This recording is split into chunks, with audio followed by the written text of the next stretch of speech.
everyone, and welcome to Module 7. In this module, we are going to go through everything that we've been working on, keep building those skills, and then get into talking about feminine articulation and body language. So first things first, just checking in with you. How are you doing, and how is your voice? Have you been practicing your mindful voice? Have you been doing your vocal function exercises and taking care of your voice through your vocal hygiene plan? What exercises are you integrating that are really working for you in the different areas of your life? And have you had an opportunity to really start exploring different ways to use your voice? For example, getting on a phone call and seeing, what sort of reaction you get over the phone if you don't give them your name. From this point moving forward, we're going to start also talking about tips and tricks to generalize, okay? So let's start with our vocal function exercises first. So you've got your phone ready and your app open on octave 4 as usual. We're going to play this note F4. We can just do it together. Okay. So big breath in.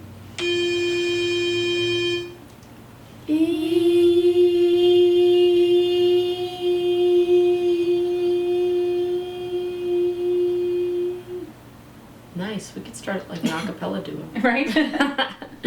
All right. One more time. Big breath in.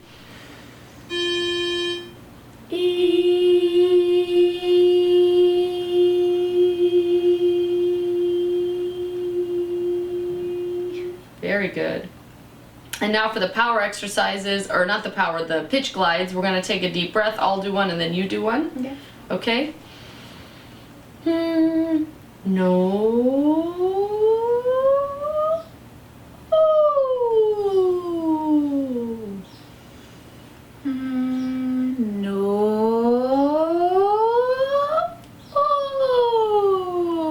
There you go. All right, and we'll work through these power exercises together. I'll do one and then you do one, okay? Okay. So first is C4. You want to take a big breath in and you want to hold that soft, steady for as long as you can, okay? We're going for endurance. No.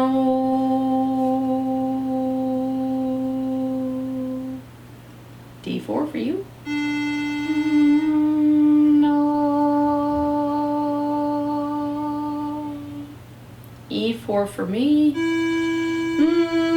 No. F4 for you.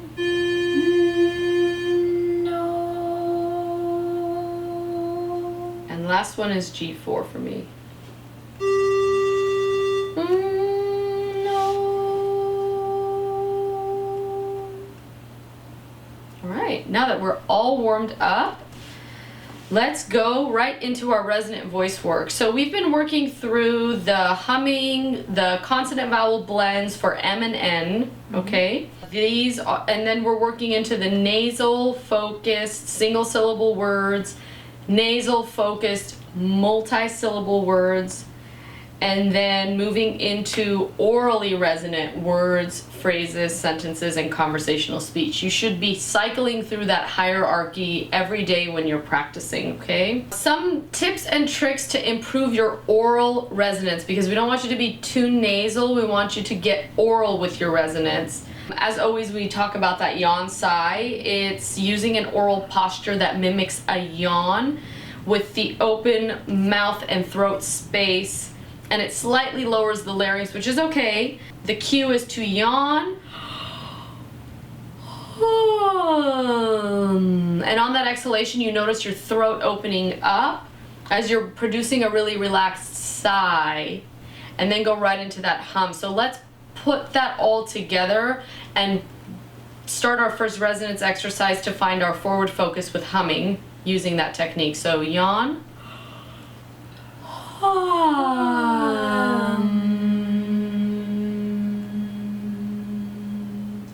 Nice. Yeah. It feels really good, in the throat. I want you to be feeling an openness, a relaxedness, and just like a very easy flow of breath and voice. The other trick with finding oral resonance is an open mouth production of sustained open vowels, okay? So exaggerating the open mouth positioning while working through open vowel words and phrases, all right? Other things include if you can do like a tongue trill, or like you can do the lip trill. I can't do that. It's not as cute And I as can't you. really do that. Other things are like a zh on the word, like if you were gonna say the word measure. Okay, so say the word measure, measure, and then start to stretch the zh in that word. So measure, measure, measure. So that's still giving that buzz sensation, still keeping that resonance up and forward, but it's more oral versus nasal, all right? And then just an over-exaggeration of an open mouth posture during practice, okay? That actually leads kind of nicely into the feminine articulation that we're going to talk about today. So just keep that in mind when you're doing this more advanced resonance work for that oral production, that you compare it with the feminine articulation patterns that we're going to get into in a few minutes here. Okay. Pairing this work with pitch, you should be using that pitch app. And as you've been using the pitch app with the vocal function exercises, you should be writing down where you're at with those. Like if you're finding all the notes really easily, then take the note that is the highest, and from there you have to cue yourself. So it sounds like this. Okay. So let's say my highest is G4. So I want to try and speak from here. Training the extreme, okay, for pitch, and using that pitch paired with the resonance, going through those word and phrase lists. Does this make sense, Selena? Yeah. Mm-hmm. Do you have any questions, any thoughts, any feedback so far? No, not yet. Yeah, we're getting into some more of the advanced work where you kind of start to have more freedom of how you actually kind of approach therapy at this point, because even in a live session, it would be me starting to prompt and ask, like, where are you at with your voice? Right. Where are you finding a lot of success? Where are you having a hard time? Find the sticky parts and like work through the sticky parts, Right. okay? So let's just do some words that are like focused a bit more on those open postured like vowels instead of those like consonants, okay? Yeah. So we'll play the note, we'll say the word, we'll make up a sentence. These are focused on vowels, okay? So just feeling where the words are produced in the mouth and taking advantage of that open mouth posture, okay? So we'll work off G4 for pitch, for me. But for you, you have to figure out where that point is where you're like, I'm really good at this and I'm a little sticky here. Play between what's good and what's sticky, okay? So, beat. Beat. Good, so that's a high back vowel. Yeah. E, beat. So again, beat, beat, beat. I like to eat beets. Do you like to eat beets? No. Alright, fine. Alright, your word is peak. Peak, peak, peak. Let's hike the peak. Okay. Made it a question. Yeah, I'll hike the peak with you. But apparently you won't eat my beets. Well, Well, you know, what can we say? Alright, so next is bit, and your word will be pick. Okay. Bit, bit, bit. The dog bit me. I'm sorry. Yeah. I'm making these sentences up. I'm just not great at making up sentences. Alright, pick. Pick, pick, pick. Pick me up. Pick me up. Alright. I Remember- have it more. Yeah, I gotta, like. Do you remember the days of collect calling where Yeah. like you didn't have money to call your mom and you'd like dial collect and be like, hey mom, pick me up. Yeah. And hang up. I thought that was so funny. Okay, so those were like front high vowels, or no, back high vowels. Okay, so now we're gonna target like some of the middle vowels. Okay, so we went from beat, bit, and now we're gonna do bait. Okay, so say that for me: beat, bit, Bit. bait. Bait. You sort of feel, you should be feeling how it sort of moves down in the mouth. Okay, so this is challenging a little bit more of that resonance. And again, you at home, you've been practicing, you've been taking notes, you've been putting in the work. You should be really starting to notice what access points really work for you and where you need some more help, and dig into those areas, because that's where the growth is going to happen, and it's going to keep progressing you further and further. Okay, so this is one strategy: targeting resonance through the vowels and starting to notice where the vowels are in the mouth, and just becoming more aware and more attuned to it, and figuring out, you know, if this vowel kind of pulls me out, how do I reset it? Right. All right. And then maybe if you're a part of the Facebook group, you could even post like a video, a sample, and get Yeah. some feedback from others or from us. And if you're having trouble, kind of identifying the places where you're Exactly. having trouble. Exactly. Try that. Yeah, that's a really great idea. That's what that group is there for, because I know like doing these things on your own, the challenge of it is you're not getting like live feedback, but with that Facebook group, everybody in that group should be doing some sort of work with their voice that's following this structure. So there's feedback from your peers and then from the clinicians. So we're happy to jump on a quick live and just discuss where things get a little bit sticky, but at this point it's all about just pushing the limits. So I'm gonna play the note. Bait, bait, bait. I need to get some fish bait. Yours is take. Take. Take, take, take. Take me to the ball game. Oh. Do you like baseball? I do. Oh. I'm not real sporty, but you know, I'm not either. I would go. I mean, I I'd like go the watch. snacks. Let me clarify. Well, that's something different. Okay, and then we're going a little bit lower, but still in the middle for bet. So let's say beat, bit, bait, bet. All right? Bait. Bet.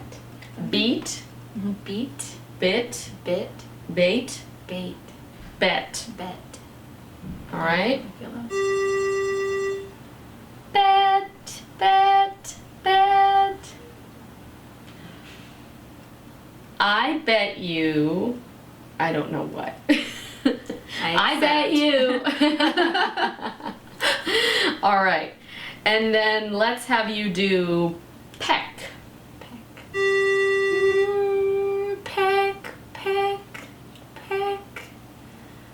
Give me a peck. A peck of pickled peppers. Yes. The last one for me is bat. So we've got beat, bit, bait, bet, bat. All right, so moving down. So again, bat, bat, bat, batter up. Sticking with our baseball team. Yeah. And yours is pack. Pack, pack, pack. Pack your bags. Where are we going? To the baseball game. Oh my goodness. All right, so we went through beat, bit, bait, bet, bat. Some other ones that you'll find in your little word list that you can work through are boot, book, boat, caught, hot. So this is just, again, highlighting how much how much you can get into the little nitty-gritty details of resonance and where it all happens, okay? Let's talk a little bit about feminine articulation. So one thing that is really important to know and to talk about is that we're not just working to put the pitch in a feminine range. You know, it's voice feminization, but it should really be called communication feminization because we're talking about all areas of communication, okay? So, female articulation considerations, or a more typically what's perceived as a feminine articulation characteristic, okay?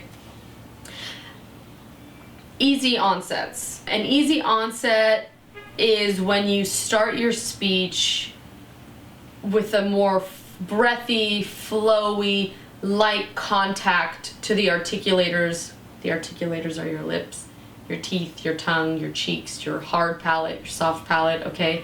So instead of really getting into this kind of a speech pattern where it's like harsh, soften. You want to think soft, okay? So easy onsets. The other one that is a real game changer, I believe, is the vowel elongation. So stretching your vowels. Now, training it in the extreme is like getting a little bit sing-songy when you're speaking, just to bring awareness that, like, you know, just, how's it going, Selena? How are you? How are you? Stretching it all out. Stretch the vowels out. Slow your speech down. The other one, which may sound contradictory to easy onsets, is articulation precision.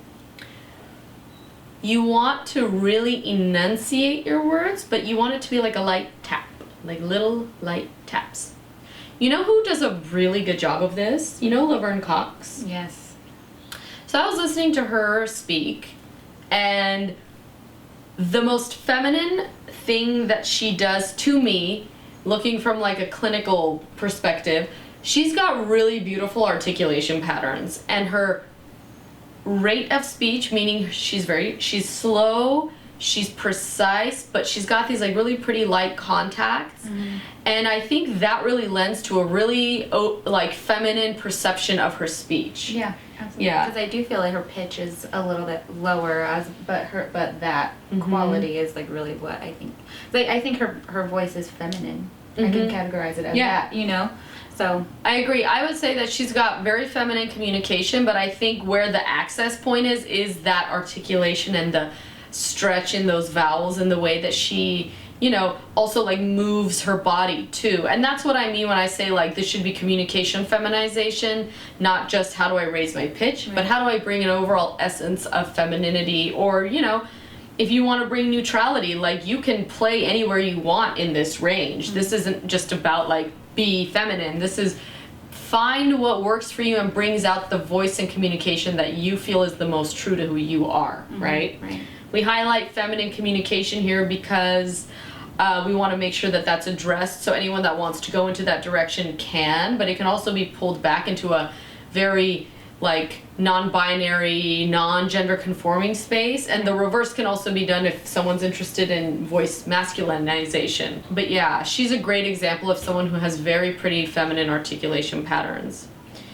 So again, talking about those light contacts, like if these were my articulators, instead of like doing this, it's like slow and pretty and tappy and soft, you know? Bouncy. Yeah, bouncy. So I think what I'd say is at this point when you're communicating, I want, like if you're gonna read a dialogue or something, or read a paragraph from a book, in your head, like get into that mindful voice space and be like, okay, think soft, think feminine. Hi, my name is Tina. That's an example of that, right? Or like recite something that you already have memorized, like the Pledge of Allegiance, but make it really soft and pretty. Yeah, the Rainbow Passage is a popular one for people to read. But anything that you're familiar with, you know, make it feel a little more natural. Volume is another one. Volume can be a big game changer. And they can also bring on a little bit of a breathy quality, which can be really pretty. Breathiness, overall used 100% of the time, is not good for your voice, so I wouldn't ever want anyone to start sounding like this. It's not safe. Right. And just like whispering is not a good strategy for like an injured voice, breathiness is not a good full-time strategy for a feminine voice. It's really drying. It is really drying, and it's exhausting to me anyway.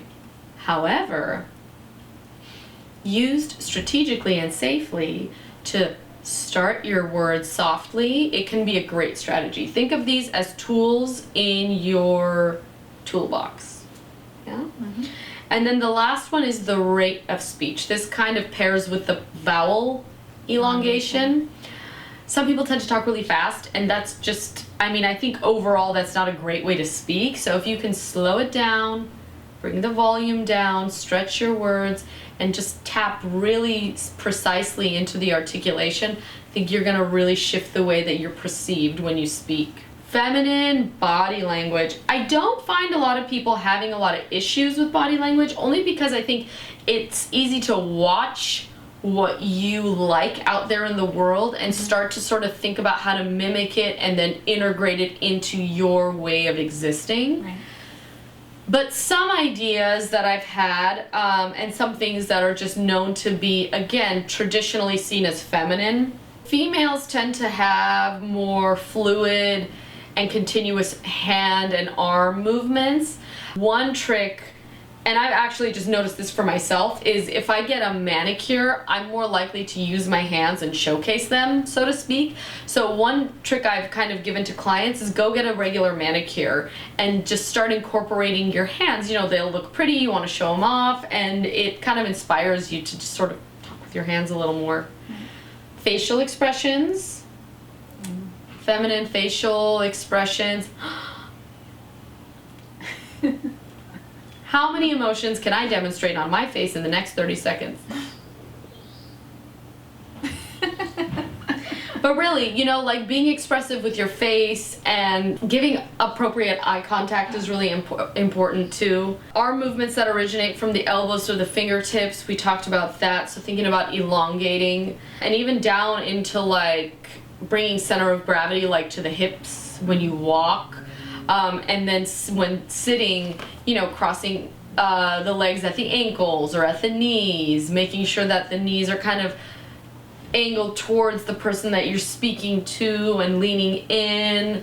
We obviously don't want to invade people's privacy and space and comfort zones, but you know, just use these tips at your discretion and apply what works for you, and the things that you're like, I don't feel like doing that, let it go, it's no big deal. This is really about just giving you the tools to like add it into your toolbox and shape how you want to be communicating. Do you have any thoughts or observations or feedback, anything that you've sort of learned? Well, I think using just body language in general is a good tool if you're having struggles with softening your voice. I think even using your hands like softly and kind of moving in a soft way will help also your voice. So it's kind of, even though you might not want to be visually like that, I think using it in that way will help the whole body experience. I think we keep saying that, but I think it helps just connect everything together. Yeah, absolutely. Yeah. Like even when we do the pitch glides where we're doing this and this, in the clinical world, our thought, and we call it a rationale for doing that, is okay, this is a visual cue to myself.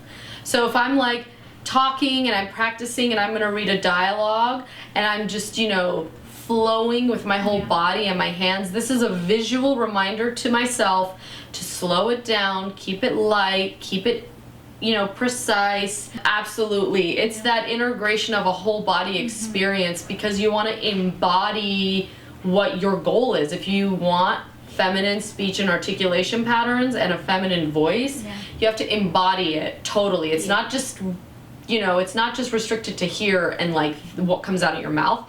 It's a whole body integration experience. Yeah, and I think continually thinking about it that way helps this to like settle in and generalize and integrate better. Yeah, so I would say if you are feeling stuck, maybe try to move around, just kind of like loosen up, put your body into it, and just see if that helps you at all.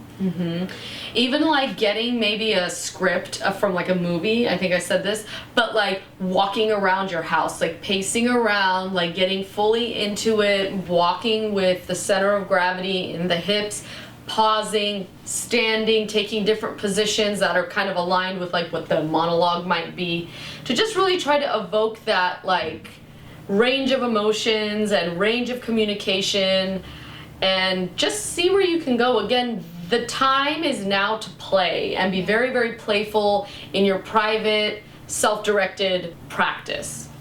So So I hope this makes sense. The following few sessions are again going to be very kind of loose guidance and thoughts and just helping you think more and more how you can integrate and generalize.